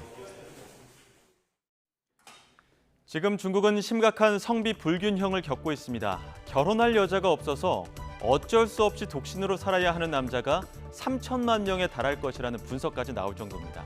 왜 이런 일이 벌어졌을까? 이미 오래전부터 이어졌던 남아 선호 사상 탓에 우려했던 일이 현실로 벌어지고 있는 겁니다. 중국은 1979년부터 인구 증가를 억제한다며 한 가정에 한 자녀 출산만 허용하는 산하 제한 정책을 폈는데요. 이후 2021년 세 자녀까지 완화되긴 했지만 이러한 산하 제한 정책 탓에 남아 선호 사상은 더욱 뚜렷해졌습니다. 실제 1982년 중국의 출생 성비는 여아 100명대 남아 108.5명으로 적정 상한선인 107을 넘기 시작했습니다. 이후 계속해서 남녀 출생 비율이 차이를 벌이다가 2004년에는 여아 100명당 남아 121.2명으로 큰 격차를 보였습니다. 결국 1980년부터 2021년까지 남자 출생 수가 여자보다 3천만 명 이상 더 많아졌고 이들은 짝을 찾지 못해 원치 않는 독신으로 지낼 수밖에 없다는 겁니다. 이러한 현상은 남성들의 짝 찾기 경쟁으로 이어졌고 실제로 결혼식 때 신랑이 신부 측에 주는 지참금, 이른바 차일이 등의 결혼 비용이 경쟁적으로 급증하면서 사회 문제로 부각되기도 했습니다. 국내 사례는 어떨까요? 우리나라 역시 남아 선호 사상이 극심했었죠. 하지만 그것도 이제 옛말입니다. 우리도 중국과 마찬가지로 1970년대부터 1990년대까지 남녀 출생아 성비는 117.18에 달할 정도로 남아 출산율이 높았습니다. 하지만 지난해 기준 남아 대 여아 성비가 104.7명을 기록하면서 통계 작성 이후 역대 최저 수준으로 떨어졌습니다. 보통 통계청이 보는 자연 성비가 남아 105대 여아 100이니까 이제는 여자 선호 사상이 뚜렷해졌다고 볼 수 있는 수치죠. 중국도 한국도 심각한 인구 절벽으로 고심하는 상황에서 이렇게 남녀 선호 현상은 다소 차이를 보이고 있는데요. 가고 싶어도 못 가는 남자, 갈 수 있어도 안 가는 청년 등 젊은 층의 결혼과 출산 기피 속에 중국에서는 출생 성비 또한 심각한 사회 문제로 부각되고 있습니다. 네, 모로코 강진 피해도 상당합니다만 대홍수가 발생한 리비아에서도 사망자가 눈덩이처럼 불어나고 있습니다. 사망자가 5천 명을 넘어섰고 또 실종자도 10,000명에 이르러 희생자가 더 늘어날 것으로 보입니다. 류재용 기자가 보도합니다. 폭풍에 댐 두 곳이 터지면서 휩쓸고 간 도시는 폐허 그 자체입니다. 도로 곳곳이 무너지고 차량들은 종이장처럼 구겨져 널브러져 있습니다. 건물들도 형체를 알아보기 힘들게 부서졌습니다. 병원에는 담요에 덮인 시신들이 쌓이고 길가에는 시신더미들이 여전한 것으로 전해지고 있습니다. حاجة نكبة بما تعني الكلمة بصدق أنها نكبة بما تعني الكلمة وضع مأساوي صح والله بصدق وضع مأساوي صح للأسف نص عربنا ويمكن 90% من عربنا لا فقدت حوش خالتي بكامل حوش خالتي كامل حوش عمتي كامل حوش ولد عمتي كامل 수색 작업이 시작되면서 사망자는 눈덩이처럼 불고 있습니다. 데르나 지역 사망자만 5천 명을 훌쩍 넘어섰고 실종자도 10,000명에 이르는 것으로 추정되고 있습니다. 리비아 정부의 재난지역 선포 속에 여러 나라에서 지원 물품과 인력을 파견하고 있지만 접근 도로 등 인프라가 파괴돼 수색 구호 작업에 어려움을 겪고 있습니다. There is still no Libyan or international aid arriving in the city. This means that people are digging with their hands, quite literally. 여기에 피해가 난 동부를 장악한 국민군과 서부의 통합정부가 대립하는 무정부 상태의 정치 상황도 대재앙을 수습하는 데 걸림돌이 되고 있습니다. YTN 유재용입니다.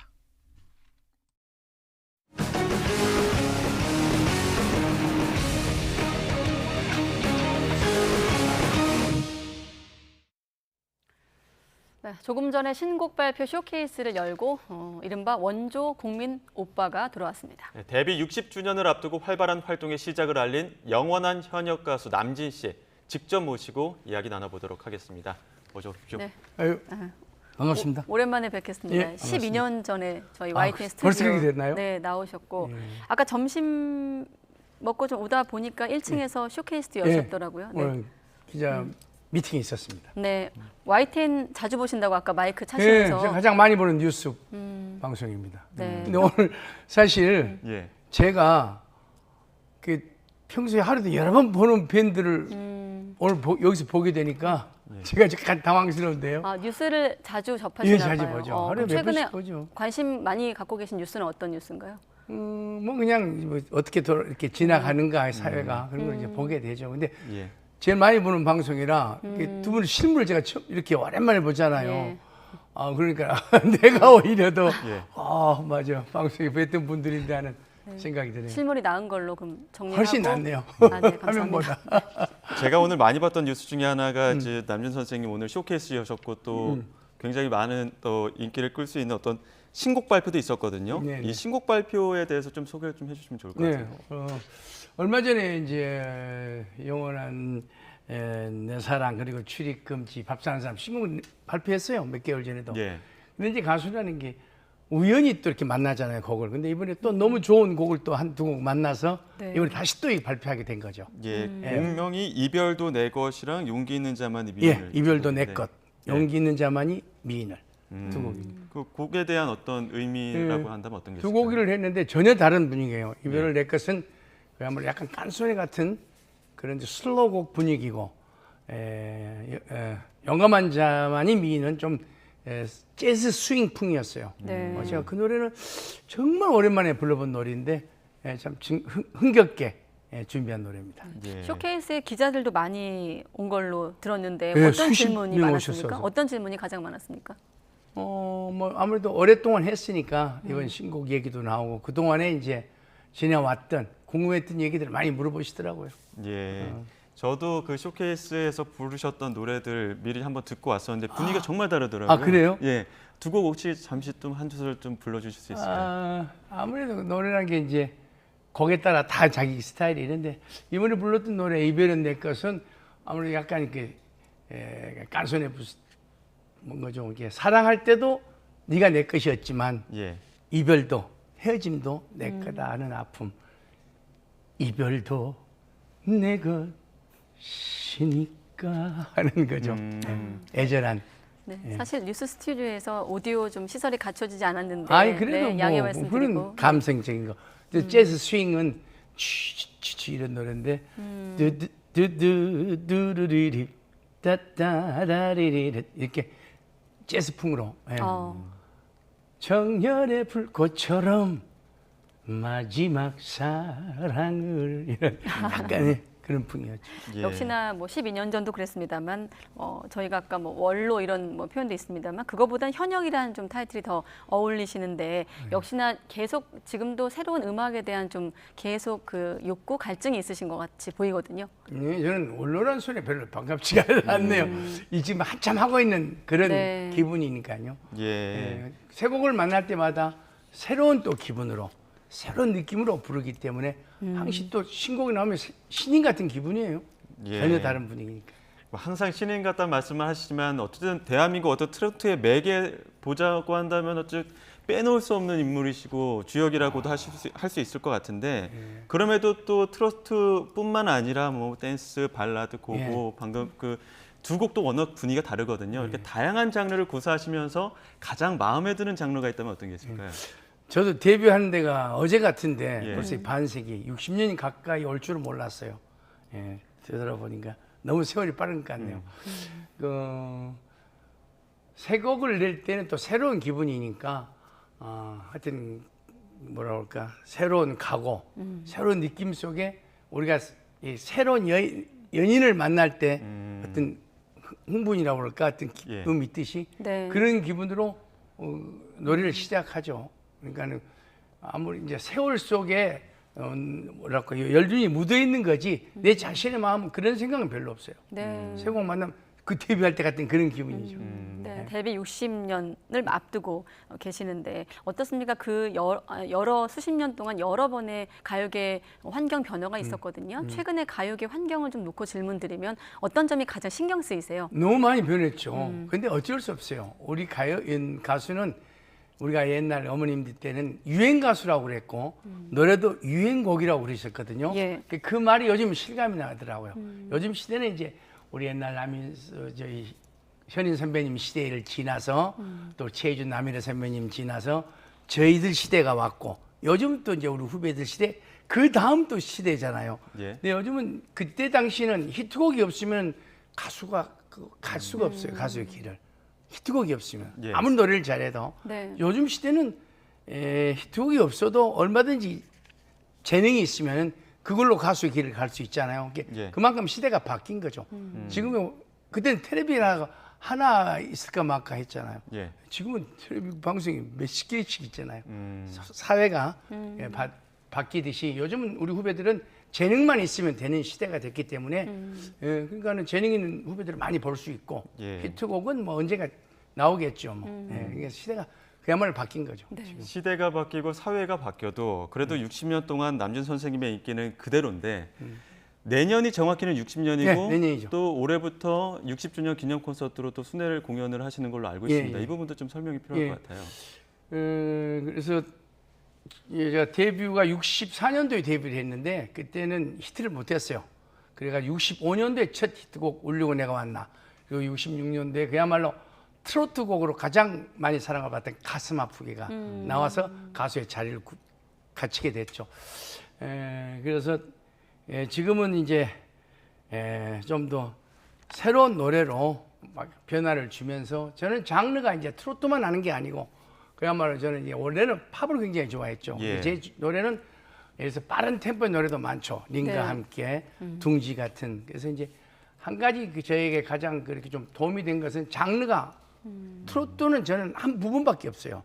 이제 리듬이 mambo, 탱고, 고고, 트위스트, 또 요즘 락 같은 거 이런 여러 장르를 노래를 부를 수 있는 게 큰 행운이 아닌가 싶고 또 그런 좋은 곡들을 작곡가, 작사가를 만날 수 있었다는 것도 큰 오늘의 있기까지의 큰 행운이 있었다고 저는 생각합니다. 네, 신곡을 발표하고 또 무대 위에서 몇 시간씩 공연을 하고 스스로 어떤 보시기에 어떤 점이 좀 비결이신 것 같습니까? 그러니까 이제 그 트로트 저희 선배님이나 저희들의 가요 가수가 춤추는 가수는 없었어요. 다 점잖하게 딱 네. 부르신. 근데 저는 그야말로 저희 시대 때 처음으로 무대에서 제가 가수가 춤을 췄던 게 저부터 이제 시작을 한 예. 거죠. 그래서 그때 당시 전국적으로 극장 시대 때 10대 소녀들이 오빠 하는 환호를 듣게 됐고 그래서 오빠보다 원조라는 것을 가장 자랑스럽게 생각하고 저는 이제 원래 노래를 가요를 저는 그 시절 때는 좋아하지 않았 이렇게 배우지 않았고 네. 우리 그때 50년대는 우리나라가 팝송이 막 들어왔을 때요. 예. 8군이 이제 우리 들어와서 있으면 함께하면서 팝송이 막 물밀처럼 들어왔죠. 예, 그때 제가 제일 처음에 노래를 좋아했던 노래가 네일 세다카의 Oh Carol I'm Born 이 노래부터 예. 노래를 듣기 시작했어요. 그래서 폴 랑카, 그다음 엘비스 프레슬리, 킹콜 이런 팝을 굉장히 좋아하다가 당시에? 우연한 기회에 노래를 예. 하게 됐죠. 혹시라도 지금 젊은 학생들이나 젊은 층에서 선생님이 모르신다고 할 때 내가 지금의 누구 정도 돼 한다면 누구 정도 되는 겁니까? 그건 내가 확실하게 얘기할 수 없겠네요. 요즘 우리 가수 후배들이 다 비슷비슷 잘하니까 예. 누구라고 찍어서 얘기할 수는 없고. 예, 근데 이제 우리는 이제 제가 얘기할 수 있는 것은 우리 가요의 전형적인 히트곡을 각 장르별로 어느 한 장르가 아닌 여러 장르를 가질 수 있다는 게 큰 행운이라고 생각해요. 제가 앞서 지금 무대에서 가장 먼저 춤을 시도했던 그런 가수란 말씀도 하셨고 또 오늘 제가 들어오기 전에 쇼케이스 모습도 보니까 굉장히 유연하시더라고요. 지금까지 그 체력 관리를 하고 있는 체력의 비결이 있다면 어떤 게 있을까요? 아유, 나이 앞에 장사 있습니까? 그런데 아무래도 저는 이제 노래를 처음 할 때 그 시절에 춤추는 가수가 제가 처음 스타트했기 때문에 그때 당시 새까만 눈동자로 마음이 고야지가 트위스트예요. 새까만 눈동자의 아가씨 춤추면서 노래를 했거든. 그때부터 이제 전국적으로 우리 소녀 팬들이 오빠 오빠라는 소리를 들을 수 있게 됐어요. 근데 춤이라는 게 이제 그 시절 때 트위스트가 유행했고 당연히 또 행운이 있었던 게 우리나라 유명한 모던 발레리나 이 누군 그 선배님이 어르신이 그 댄스로 유명했던 분인데 그분이 제가 무명 가수 때 KBS 텔레비에서 만났는데 저를 이렇게 부르더라고요. 야, 앞으로 시대는 그때가 1960년도예요. 앞으로 시대는 가수가 춤을 춰야 된다면서 그분이 좀 몇 번 뵙고 춤을 가르쳐주면서 그렇게 행운이 그래서 춤을 추기 시작했죠. 그게 또 빠른 노래를 받게 돼서 춤을 추면서 노래를 하니까 그야말로 극장 무대 시대 전국 다니면서 10대 소녀들이 오빠 오빠 소리를 듣게 되는 그런 행운을 갖게 된 거죠. 네, 그때부터 쭉 이제 트로트는 뭐 인기를 얻기도 했고 좀 지기도 했고 여러 번의 좀 굴곡을 거쳤는데 최근엔 그야말로 트로트 열풍 아니겠습니까? 그 배경엔 또 경연 프로그램이 있었고 직접 또 심사를 본 것도 제가 본 적이 있는데 어떻습니까? 여기에 따른 그러니까 트로트의 판도가 바뀌었고 대중적인 사랑을 받는 건 부인할 수가 없는데 또 명암도 있을 것 같아요. 빛과 그림자. 정확하게 얘기 좀 드리면 트로트란 말이 TROT 영어잖아요. 이 트롯이라는 것은 리듬을 얘기하는 거예요. mambo, 고고, 디스코, 락 그러듯이 리듬을 얘기하는데 요즘 이제 트로트 프로라고 해서 타이틀은 정해졌는데 진짜 트로트 노래는 아마 10곡 나면 한도 멜로디는 트로트 풍인데 리듬은 전혀 달라요. 고고, 뭐 디스코 이런 리듬이에요. 그러니까 이제 시대가 그렇게 돼서 이제 그 화면에서 그 뭐 퍼포먼트, 그냥 뭐라 그럴까 이제 춤도 추고 뭐 재밌는 얘기도 하고 이런 쪽으로 가고 타이틀을 트로트란 말을 쓰는 거지 진짜 트로트는 거의 아니죠. 그냥 트로트가 그 안에 있는 것이지. 근데 시대가 이제 바뀌어서 뭐 그렇게 나가잖아요. 옛날 우리 때는 트로트는 잘못 부르면 다 금지됐었어요. 저도 첫 히트곡이 금지됐고 그 유명한 동백아가씨 다 금지곡이에요. 이유는 무엇이었어요? 제목은 외색이에요.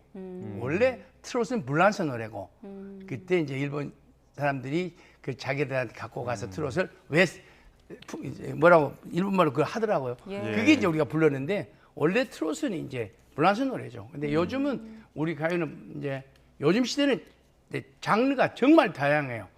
댄스 얼마나 잘해요 우리 후배들이. 그런 것 같아요. 시간이 다 돼서 아쉬운데 몇 가지 질문 더 있습니다만 끝으로 어떤 도전을 더 하고 싶으신지 여쭤보고 한 30초 안에 마무리하겠습니다. 하여튼 혹시 세 곡을 만나면 새 기분이에요. 그동안 경험을 통해서 그동안 오랜 세월을 저를 사랑해주신 팬 여러분들에게 정말 좋은 노래, 멋진 노래, 좋은 모습으로 꼭 보답을 잘 해드리고 싶은 마음입니다. 잘 부탁합니다. 네, 알겠습니다. 신곡 발표하고 또 공연도 이어갈 예정인 가수 남진 씨와 함께했습니다. 네, 고맙습니다. 네, 감사합니다.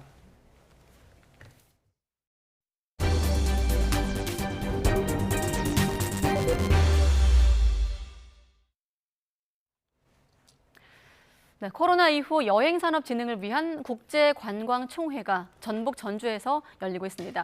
이번 총회에선 2030 부산 엑스포 유치를 지지하는 전주 선언도 채택될 예정입니다. 오점곤 기자가 보도합니다. 대한민국 관광 거점 도시 전주에 모인 23개 나라 350여 명의 대표단. TPO, 그러니까 아시아 태평양 관광진흥기구 회원국과 초청국 일행입니다. 15일까지 나흘간 열리는 이번 TPO 총회의 주제는 관광이 곧 경제다. 관광산업이 이끌어가는 지역 경제입니다. 특별회의와 주제별 회의, 전체 회의 등을 통해서 코로나 이후에 지속 가능한 여행산업 발전 방안을 모색하게 됩니다.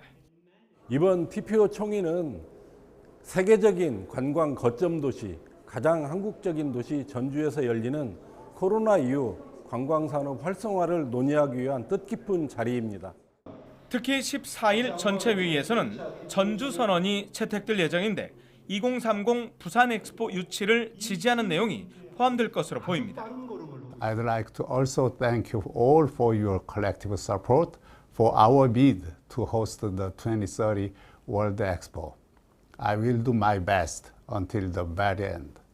TPO 총회 기간 전주 한옥마을 광장에서는 참가국 개별 도시에서 마련한 홍보 부스가 운영됩니다. 张家界魅力湘西也是我们在张家界唯一一台能够让韩国游客看得懂的一场民俗本土大戏. 아시아 태평양 지역에서 가장 큰 국제기구인 TPO는 현재 16개 나라 132개 도시와 57개 민간단체가 정회원으로 참여하고 있습니다. 네, TPO 관광총회는 2년마다 열리는 행사인데요. 다음 총회는 2025년 베트남 호치민시에서 열릴 예정입니다. YTN 오점곤입니다. 지난 4월 발목 수술을 받은 골프 황제 타이거 우즈가 5달 만에 스윙하는 모습을 공개했습니다. 장소는 미국 뉴저지주에서 열린 일반인 대상의 레슨 행사였으며 리키 파울러와 월 젤러토리스도 화면에 등장합니다. 반바지를 입고 오른쪽 다리에 압박 보호대를 한 우즈는 팬들 질문에 답하면서 칩샷 시범을 보였지만 풀스윙을 하지는 않았습니다. 우즈는 2021년 단독 교통사고에서 기적같이 살아남아 재기했지만 후유증에 시달려왔습니다. 지난해 국내 골프 시장 규모는 2년 전인 2020년 대비 5조 넘게 성장한 20조 6,690억 원인 것으로 조사됐습니다. 유원 골프재단은 한국프레스센터에서 한국골프산업 백서 2022 발간식을 열고 이같이 밝혔습니다. 백서는 골프 경기에 직접 참여하는 본원 시장이 전체 골프 시장의 40%인 반면 연관 시장인 파생 시장은 전체의 60%로 집계됐다고 덧붙였습니다. 늦더위를 식히는 가을비가 내리고 있습니다. 오늘 비가 내리며 종일 선선함이 감돌았는데요. 현재 레이더 화면을 보면 서쪽 지방에 다소 강한 비가 내리고 있고요. 다른 지역도 빗줄기가 약해졌다가 강해지기를 반복하고 있습니다. 내일까지 예상되는 비의 양은 전국적으로 10에서 60mm, 경북 북부와 남부 해안 쪽으로는 70mm가 넘는 곳도 있겠는데요. 중서부 지방의 경우 내일 새벽부터는 비가 점차 그치겠고요. 영동과 남부지방도 오후 한때 소강 상태를 보이는 곳이 많겠습니다.